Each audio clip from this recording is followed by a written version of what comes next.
So today we have the pleasure of hearing from Dan Castle. I'd like to welcome him to our webinars. I want to tell you that Dan's work includes deploying business excellence programs across large multinational corporations in the USA, India, and China. His experience includes work at Hewlett-Packard from the USA, the Tata Group from India, and Huawei Technologies from mainland China.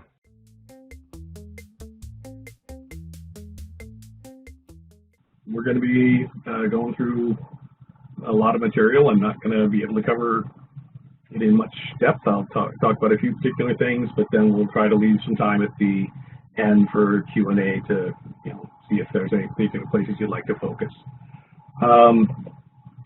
We're talking about distributed training communities. This is material drawn, I guess I'll say, as a case study type of material, because this is documenting things that I've done with at least 3 particular companies,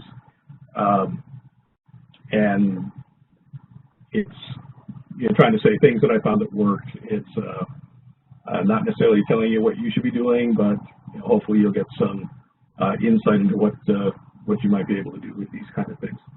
The information we'll cover today relates to real-world experiences in large multinational organizations. It addresses strategic level approaches that require the active participation of the highest leaders, which is why the target audience is what it is. In each case, the senior leaders of the units within each of these large multinational corporations are also involved. Many that have very large businesses on their own. So as we talk about the distributed training, it is not the experiences are not specific to say there's just one unit that is large. It would be a multinational corporation made up out of many units. And so we look at those who are leaders, the CEOs, CQOs, CHROs, as far as being able to set strategy across these global organizations. One of the challenges that people have at the lower level is trying to take concepts such as we talk about here and move those up to be embraced at the higher level, and that's a whole subject on its own. But also the feet on the ground to deploying the kind of training we talk about here include the expert practitioners and members of the extended training community. The experiences described here touched upon quality programs. So black belts, master black belts are often influential in the design, execution, and improvement of the training systems. This material that we're going to talk about here is not about academic communities, nor communities made up of people whose major responsibility is training. Process training and approaches to learning and development are very important, but they're not the primary focus of this presentation. I'm happy to engage in further discussion of those areas if you're interested.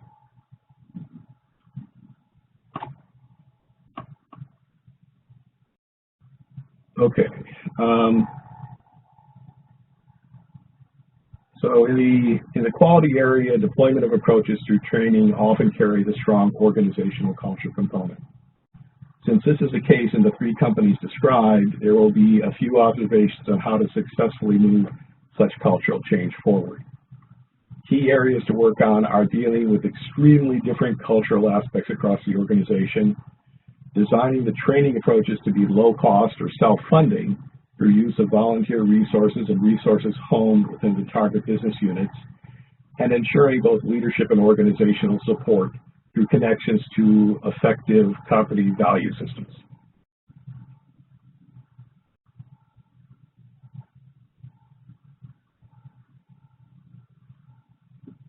The information presented is drawn from my direct experiences in the USA, working with Hewlett-Packard as the Process Excellence Program Manager for HP's Imaging and Printing Group, working with the Tata Group in India as the Vice President of Operational Excellence, and working with Huawei in the People's Republic of China as the Chief Quality Expert for the Enterprise Business Unit. Each of these organizations have global operations with revenues in excess of $100 billion US. Target audiences included people of almost every nation and culture, extending up and down the value stream, touching upon suppliers, partners, channels, and customers. The culture of each organization was heavily influenced based upon their countries of origin, which impacted both the approaches and effectiveness of their training programs. Views brought to bear in the three systems addressed were influenced by my personal experiences in academia as a lifelong student and faculty member, as well as my experiences serving on the Malcolm Baldrige Board of Examiners, which brought me into close contact with many of the nation's quality leaders and the processes of leading organizations across the globe. The specific focus for deployment through training were as follows. For Hewlett-Packard, global deployment of a common process improvement system. Many HP units already had some version of Lean Six Sigma in operation. Building commonality and driving results across all units was a desired result.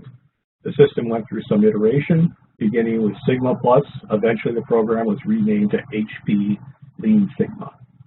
In Tata, global deployment of the Tata Business Excellence Model was the target. Based upon the Malcolm Baldrige National Quality Award criteria, the TBEM program was operated for many years and is considered a benchmark by the Baldrige program, even though it does not primarily operate in the U.S.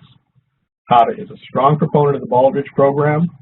My former boss, Mr. Sunil Sinha, is currently on the board for the Malcolm Baldrige Foundation, and I was on the phone just yesterday with the foundation CEO, Al Faber, discussing ways we could move the work forward and help bring some of the design concepts discussed here to some of their emerging initiatives. And Huawei's focus was the deployment of Huawei Broad Quality. The company had primarily focused their quality efforts in manufacturing and development. The top leader realized that much more was needed if the company was to overcome the negative reputation of Chinese quality, and ISO 9000 was chosen as the vehicle to drive changes to quality thinking, and that's what we build out Huawei Broad Quality around. The material that we're going to discuss here will probably be more about HP and Tata as best practices. Huawei is early in its journey and has significant challenges, so it gets more airtime on the challenges area rather than the success area. Okay, so what we're going to talk about is primary challenge of operating a distributed community is that it's distributed. There's a lot of work being done in creating software and hardware to reduce the barriers that presents. The various tools available may be leveraged to advantage by the skilled practitioner. So a lot of technology being brought to trying to say, how do you bring people together and help them to collaborate? One of the key learnings, though, is that one size does not fit all. There are several reasons for this, including both curriculum design and the role of local leadership. Some of that is that we want the local leaders to embrace what's going on here. And so the more we give them some voice in what shows up in their area, the better we can sell the adoption of the overall program. The more change can be led from within the targeted community, the more likely the change will be effectively adopted. Creating and managing an extended training community requires effective infrastructure and a strong stakeholder management. There are many considerations regarding technology, far more than can be adequately covered today. A few areas to be touched upon are collaboration, connectivity, and collateral management. Collaboration focuses on shared spaces. Connectivity focuses on active communication, and collateral is about the use of the artifacts that you may have in a program, in communication plans and stakeholder management. There are a number of technology suites out there that attempt to integrate various aspects of these three. I'll speak about a particularly valuable resource that I use in HP called HP Rooms in just a moment. It does some collaboration connectivity. However, a few notes about making effective use of technologies. First, become an expert in the technologies which you already have available. Most organizations have technologies. What we're presenting to you now is WebEx. Right now, things that you were not seeing that we kind of hid from you was that Doug, who's helping to monitor this, had to deal with some drawbacks of WebEx. One was that he posted all of the PDF materials that I'm going through now on the web, and WebEx interpreted them sideways. So we've had to manually rotate those. But WebEx has a number of interesting capabilities, but until you look at it and study it and try to become a power user, you really don't know what those are. So the first suggestion is that as you're looking at technology, what you might do, look what you already have. Whatever things your organization is using, study it, figure out what else you can do for it, and you'll find that generally there are a lot of actually good features that most people may not make use of, and I would strongly suggest you become or engage an expert in the use of the technology you already have. And second, just understand the weaknesses of your technology, and especially in the context of the way your organization is.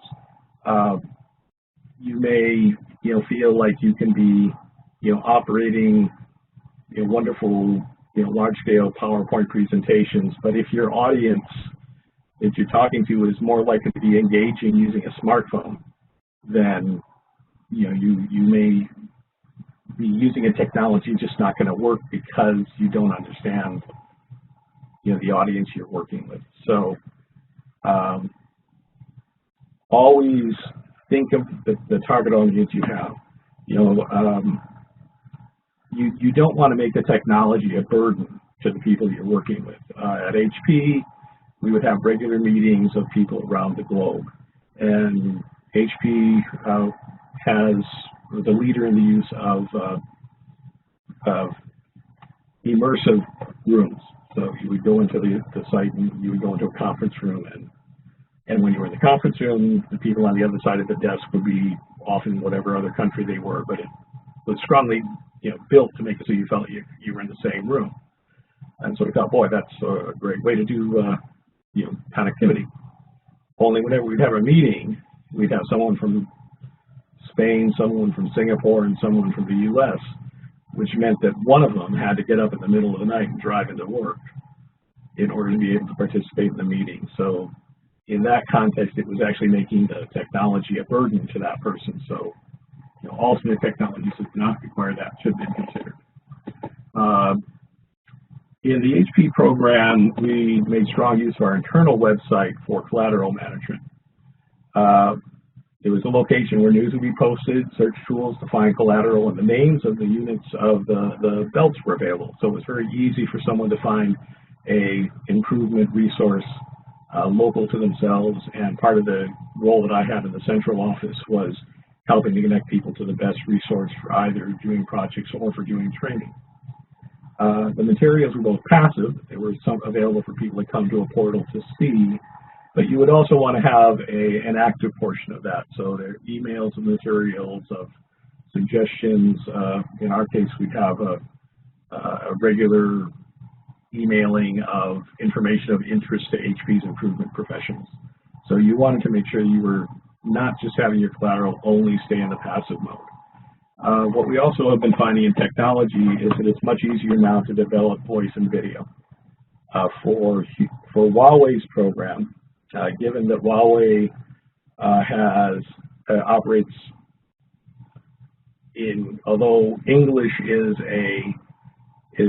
the presumed official language for the company, most business actually will operate in Chinese. So in doing the communications, you wanted to have a much stronger visual aspect to it. So we would do PowerPoint videos using much more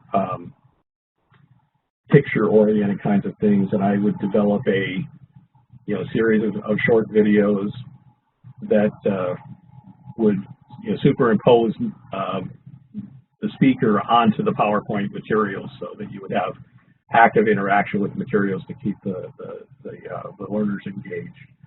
So do look at these technologies are becoming much more available, much more accessible to people. So do consider those in the way in which you're creating your collateral. Often it's good to be able to have that kind of some kinds of video activities or video materials available, even for face-to-face training, as a kind of break, to kind of mix it up in the training itself.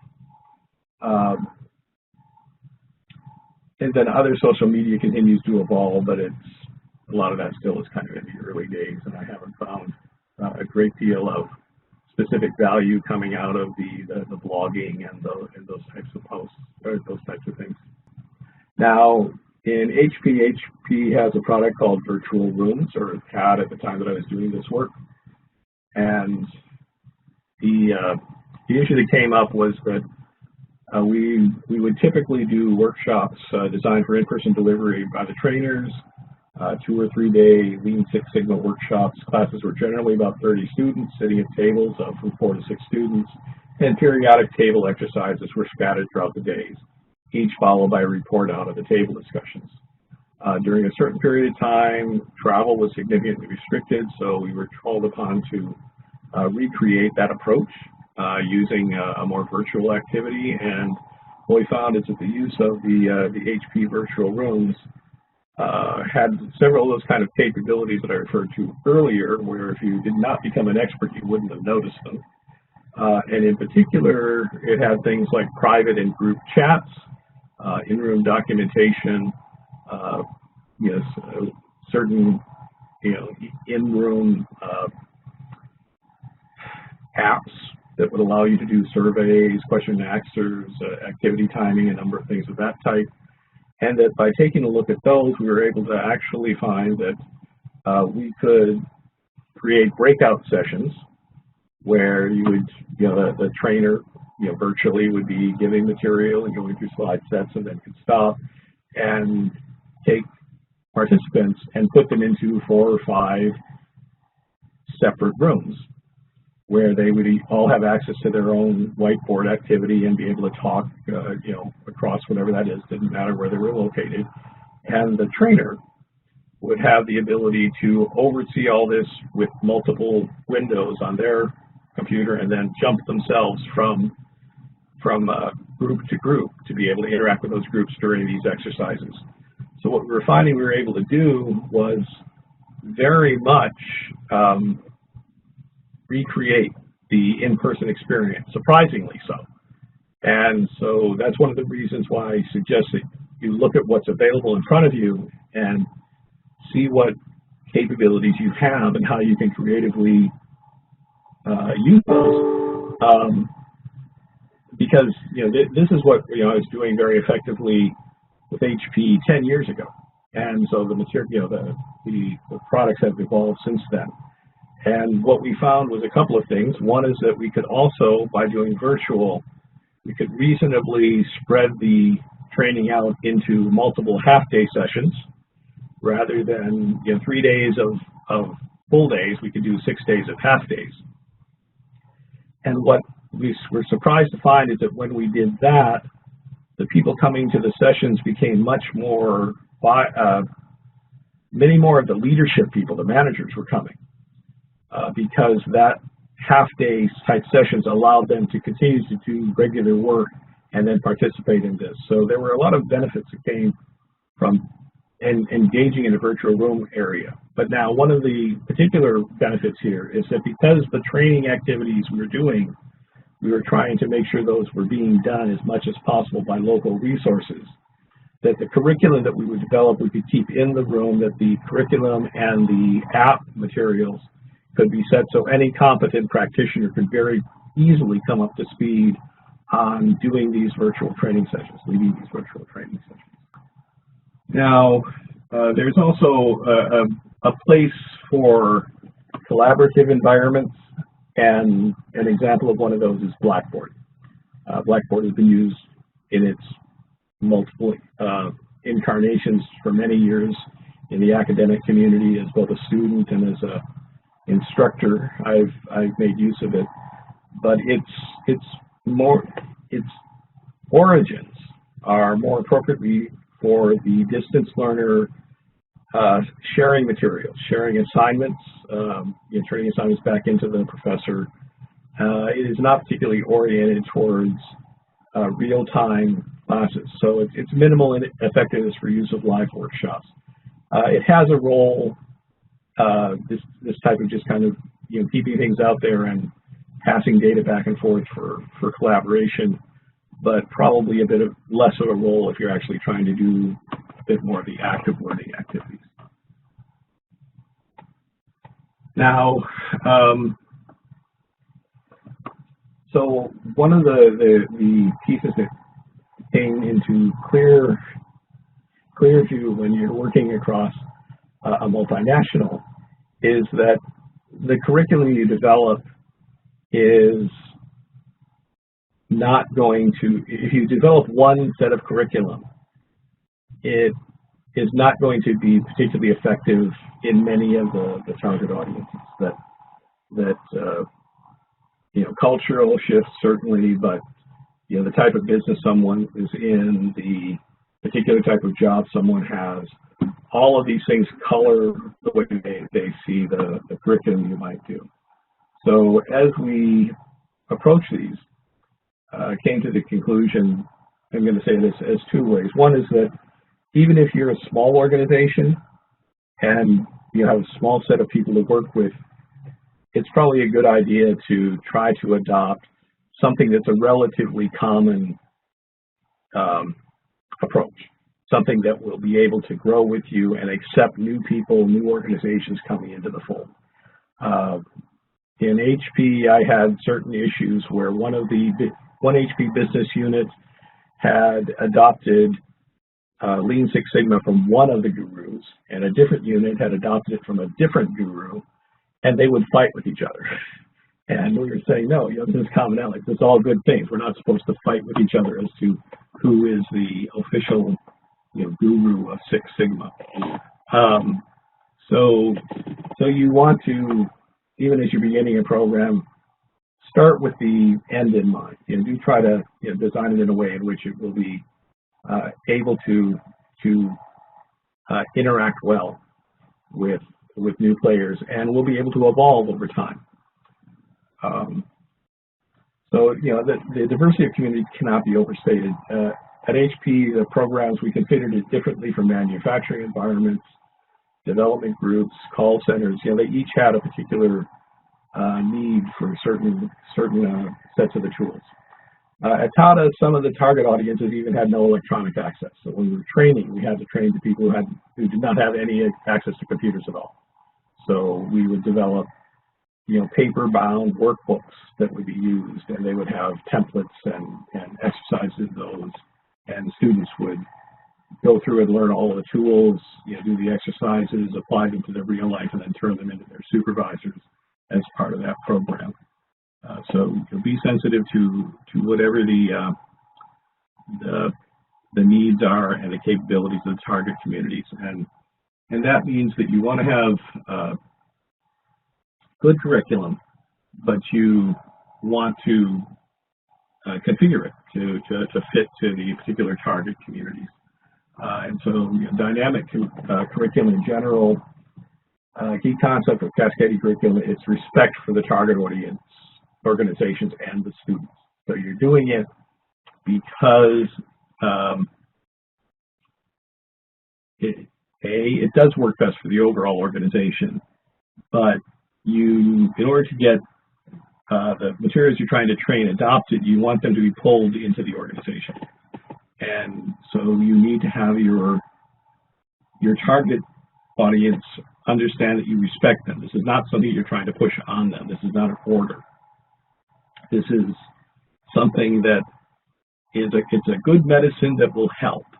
And getting them to feel like, yeah, they want that medicine, and they can run that medicine, and they can adapt it properly to their own organization, and they can include their own thinking. All of that helps in stakeholder management, and it helps to get them to pull it in, to accept it, to want it. So in cascading content, when people talk about, oh, what curriculum am I going to use for my Six Sigma or whatever, they always talk about, okay, I'm going to buy that program. And we think, no, it's not a book that you're supposed to learn out of. It's a system that you can configure around to make it appropriate for the right place. And it's also a system that should evolve. It's a system that, you know, can have multiple versions of things. So it's not a set of classes. And the way the curriculum will show up, it'll be different for different audiences. But you do still want to have some kind of oversight of this overall system that change for changing content and priorities. So in the Tata Group, they have an organization that was called the Tata Quality Management Services. And that organization was tasked with the maintenance of the TBEM criteria and the management of the extended set of thousands of TBEM trainers across this very large organization. And they would appropriately include the members of that community in as the curriculum, the TBEM criteria was modified over time, and how it was being applied. You want to have omni-channel thinking, and by that just says use all the ways to communicate, to present things, to let people interact with things. Again, one of the reasons why I said earlier that this program is not for the learning and development organization is that often a learning and development organization is more about the process and less about the content, and so but in the kind of content we're talking about here, it contains a lot of tools in it, things, templates, things of that type. And so you want to have your students have an ongoing interaction with the content. And so while in a class you might be kind of pushing it at them in a offline mode, you want to also have a system behind all this to where they can readily access and make use of the concepts that you're trying to get instilled in the organization. So it's a bigger way of thinking about things. It's not just a, how do I get that class, taught.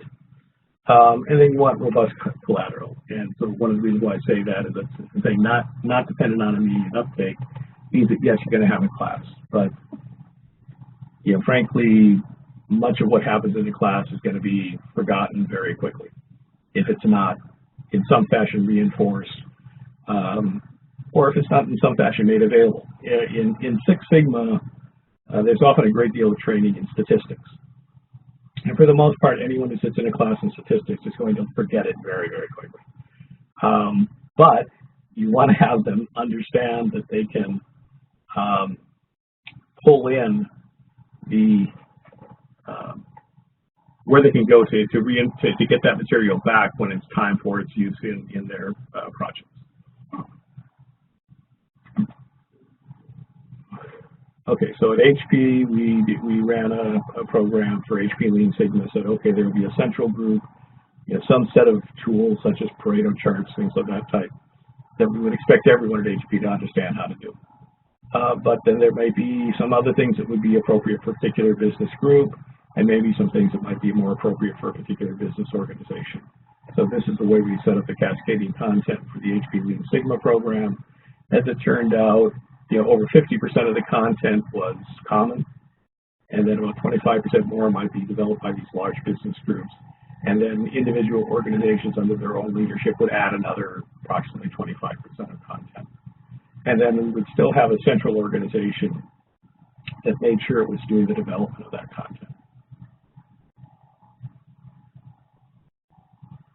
Now, regarding the trainers and the culture, so in each of these areas, the nature of the work we were doing, which is deploying basically cultural change around quality, we wanted as much of that to be done from within organizations with strong support from local leadership. So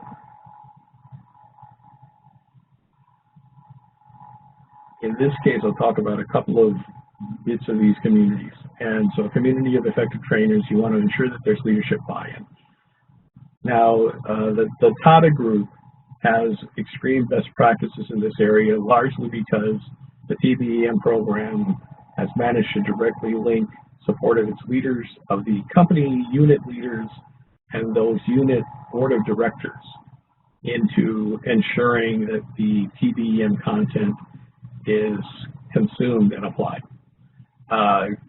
But when you're doing it, leadership buy-in, you're needing to make sure that it's clear that what you're doing is not trying to do a training program, that you're driving business results. It's about business results. It is not about training. And So anyone that you engage inside their units who are helping in this training program, that engagement is about business results. It's not about, you know, some side thing. But then you also want to do social dynamics. In this case, I know leadership competition.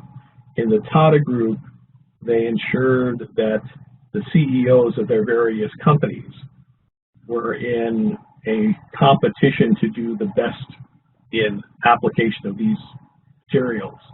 And so you actually ended up managing to create a social dynamic of peer pressure that drove extreme engagement from senior leaders. So many organizations have a hard time getting senior leader engagement in these kind of things. Tata Group did that very well based upon social relationships across senior leaders of the business units. You want to do whatever you're doing with your training community, ensure that the people who engage as trainers are being rewarded for that. So make sure that the approach that you're doing is codified in the jobs and deliverables of the people that you're engaging. And in this case, you also want to have some central resources to help us out to celebrate the people who are doing this, including having events, and I'll mention those in a moment or two about some of the Tata events. For effective trainers, you want their duties incorporated into the expectations. Okay, now you also want to be able to give them training assignments that are desirable and that help them develop. And you want to have visual engagement of the senior leaders in this activity. So in trainer development, the first thing is that as you say, who do I want to have in this extended community? Because much of what you're doing in this extended community is depending upon people being self-motivated. You want to make sure that the trainers are competent practitioners. So when someone comes into the room, they want to make sure that they respect that the person telling you about things has experience in it and is trusted by their leaders.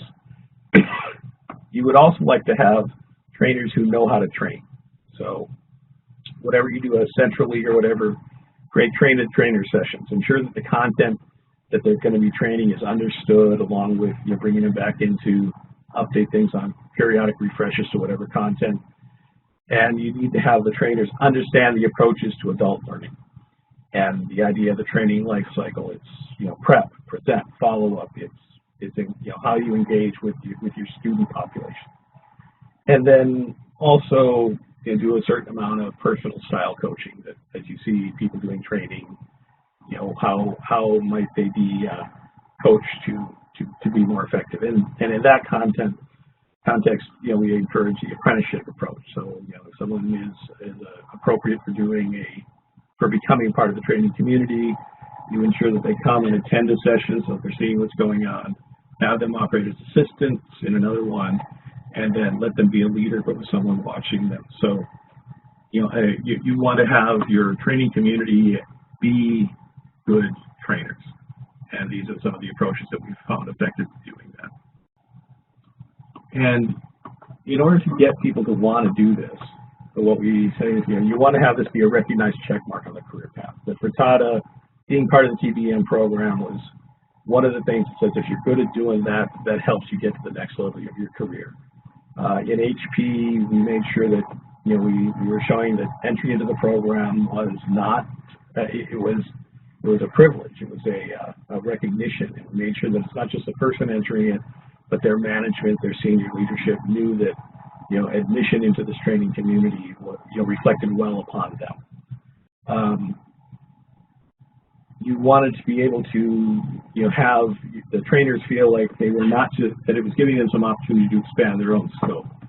So you're having them train other organizations, having organizations train trainers back and forth, so that you end up getting a certain amount of cross-organizational transfer.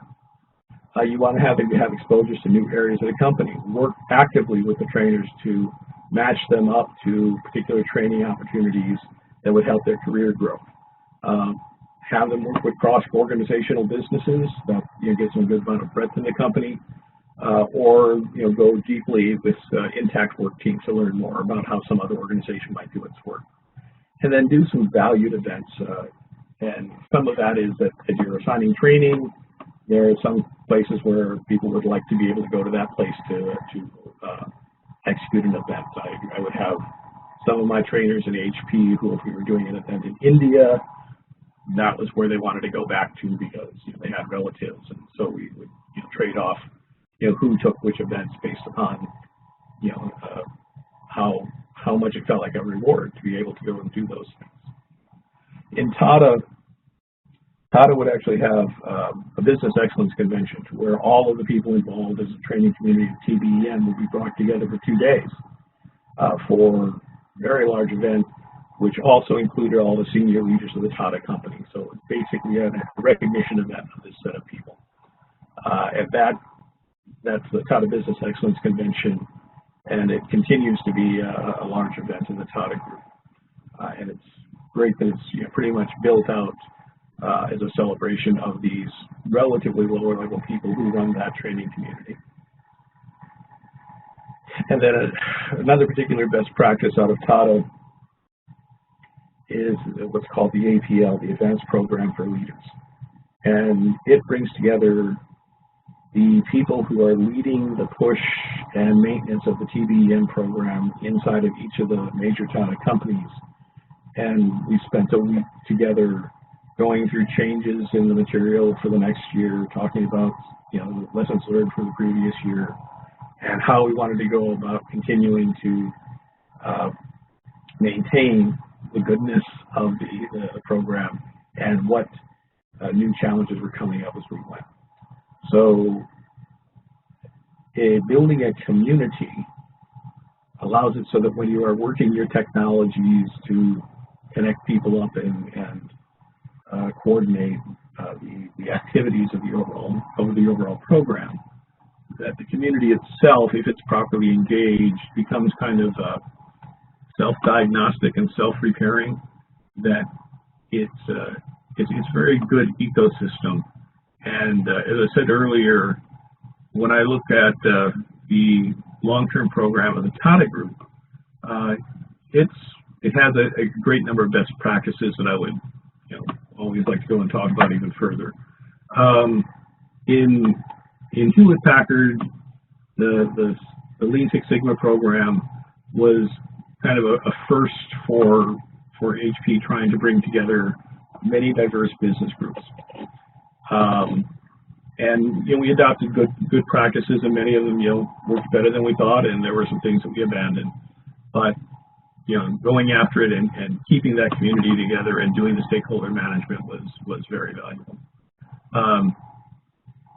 As I said at the beginning of this, Huawei has a long way to go. Huawei has quite a bit of difficulty in engaging a larger organization in moving on these things, and so that's an area for further development. Okay, and so I think that's about as much as I wanted to try to get covered today. And so I'm doing the done thing here, which means I think that we can move to the Q&A portion.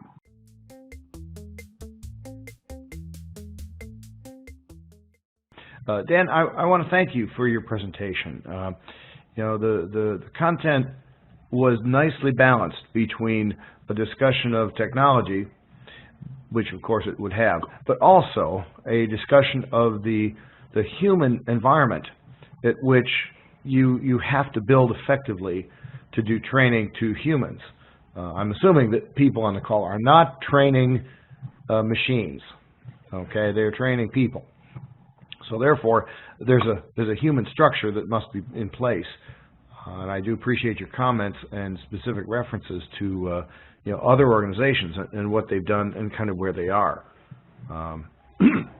So, are there any questions? Okay, so here's one. What has been the best recognition to participants that you have seen?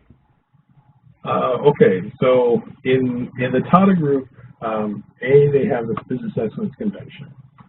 And then what they would also do is that the different teams that would be going off to different Tata companies and executing these TBM activities, those would be teams of about 10 people, 8 people. And the recipients, the senior leaders and their staff of each of these organizations would give feedback.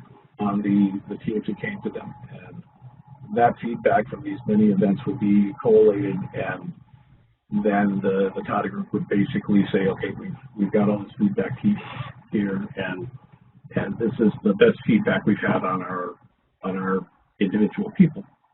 And so they would do two things. They would, one is recognize like the 5 top trainers, and they would each get their reward.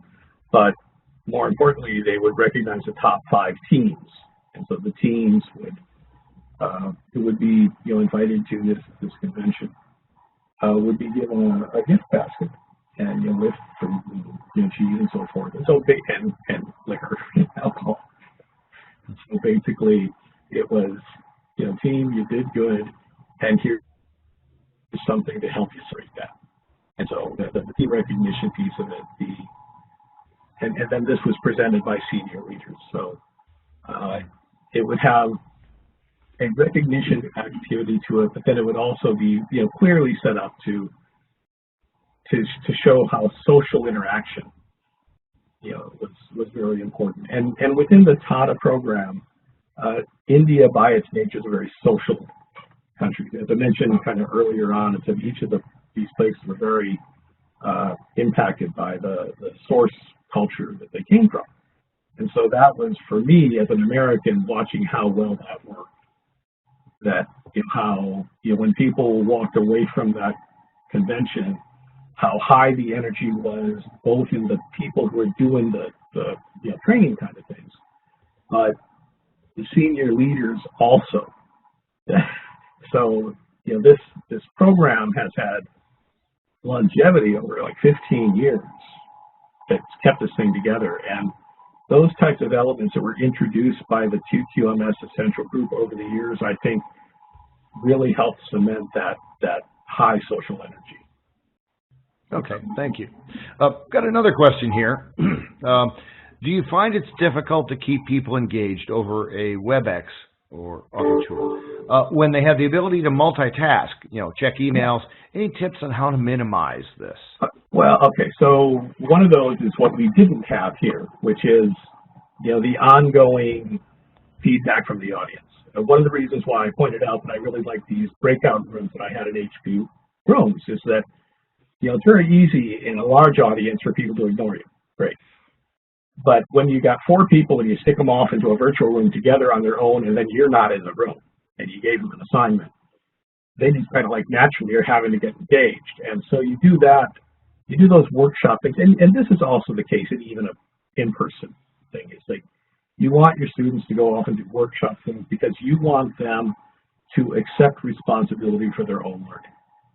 Okay, if one of the problems I have when I kind of talk dirty about L&D was that we often have things like ethics training or something where basically people are saying, I'm sitting in here for compliance, and whatever I need to do to click the button that lets you get through here, I do that. For this stuff, you want that to not be the case. So the more we can have like little surveys that we have going on, raise your hand kind of things, whatever feedback we can get from the audience, we want that. Having said that, culturally, an Asian audience takes a lot longer to get feedback than an American audience. So even as a teacher, you have to be comfortable with how you draw people into it. That's mainly it, is that, if people are coming for compliance, they're going to sit at the computer and do nothing. But you want to give them chances to be engaged, and I hope that helps answer that. But, yeah, I think so. One question was, it's from your friend Jeff. He says, did Tata use these online quizzes to assess absorption? Okay, so in the TBEM program, TBEM is Malcolm Baldrige criteria, with extra stuff to it. And so the training was every year you go through and you train people in the Malcolm Baldrige criteria. This would be used in the companies, both because they're supposed to be looking at all their organizations against that kind of criteria so that they pursue excellence. You want them to be pursuing excellence. And the thought process of Baldrige criteria helps to do that. So that's the idea of what have you trained into people. When you say, well, what absorption, do they actually use it for anything? The second part of what Tata does is they send these people from that same training community out into each of these companies to review the way the company operates against a report written against that TBEM criteria. So basically the entire Tata Group operates off of that absorption measure of their TBEM assessment. And if they don't hit a particular number, they don't get to use the Tata name for their company. Oh. Okay, so there's, yes, okay. there's a lot of things around the outside. This is what I'm saying. There's some kind of social stuff going on here too, as to things being pulled in by Tata. Now, as an example, like Jaguar Land Rover, which is a Tata company, it doesn't have to do this because it doesn't need to use the Tata name, but it chooses to do this because it wants people independently coming in and holding their company to a really high standard. So that's why I've gone off and wandered around Jaguar Land Rover and said snide things to them, because that's our opportunity to go in and say, have you actually picked up the idea that's in this TBEM thing? That you can't. It's not just does your car work. It's how you do it with your community and many other things. Okay, so what you're saying is that there's a lot of ways to assess absorption of the material, and they use as many of them as they can, short term and long term. Correct, but yes, that is what I'm saying. But I'll go back to what I was also saying at a point earlier on, which was that when you're doing a program like this, whatever program, in all of the three of them, it's about business results. It's not about did you do effective training. I mean, I can sit there and say, did you get a score at a quiz next time or whatever. That's not important. What's important is, did you get better results? And so you kind of want to have people not get distracted by the classic L&D types of things, saying, what was the rating of the trainer kind of thing. You want to watch that, but that's not the important thing. It's has this helped results, and that's usually feedback from the leaders of the organization. Okay. Well, this leads right into the next question. What kind of performance support tools have you used or recommend to keep quality at a high level?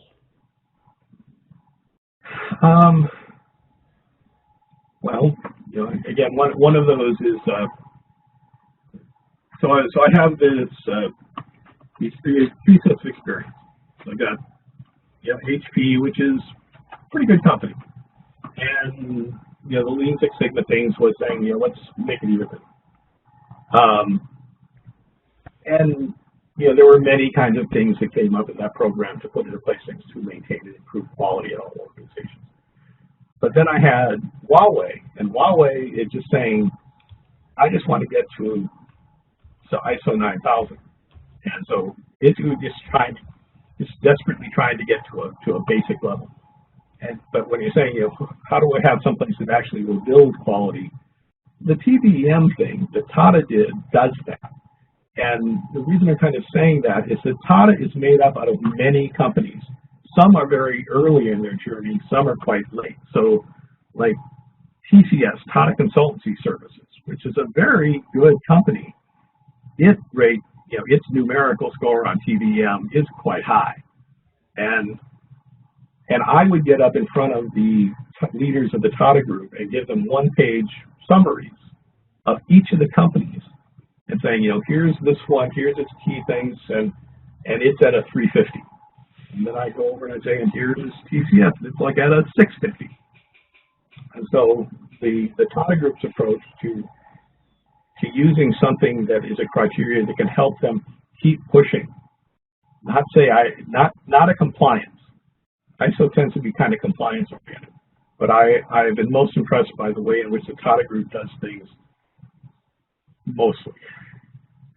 Okay, so in the Tata Group, they do these ratings using Baldrige type scoring. Different areas will receive a different numeric score, and those numeric scores are shared, so that they know how each others are doing. I'm just mentioning that because in the Baldrige program, the scores are generally not shared. Oh, yeah. Well, so and I agree with that. One of the things I want to point out is that In the Baldrige program, as you point out, there's rules. I've been the Baldrige examiner for a long time. There are many things I can't do in Baldrige because, confidentiality and so forth. When I went to Tata, we were able to see how we could take that program going where we didn't have those constraints, where the idea of the program was not to win an award, it was to get feedback to do things. So when we have the extended training community, it was people from all these other Tata companies that came in to assess this one company. And every one of them wanted the company to succeed because it's all the Tata name.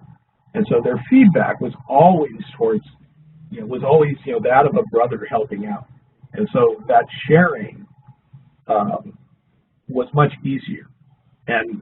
But you're also right that when I was doing these one-pagers, it was the CEOs of all the other companies. You could see what the next guy was doing. And so that kept the social pressure on the top guys of each of these units. That's where we have very strong leadership, is by that soft touch social pressure. Okay, wonderful. That clears a couple things up. Fantastic. Well, we're about at the end of our talk here, folks. I want to thank Dan, for his talk. I'm very happy to engage on these things because, again, there are some really strong best practices, and then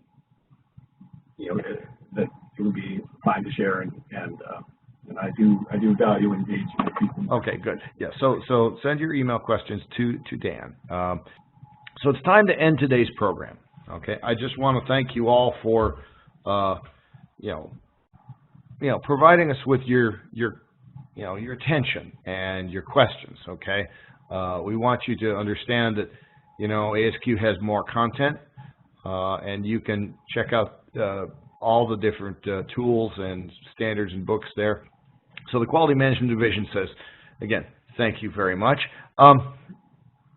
Again, I want to thank Dan for his time, and I want to thank each and every one of you for participating. We wish you well. We hope you'll stay in touch. And with that, we will say goodbye for today.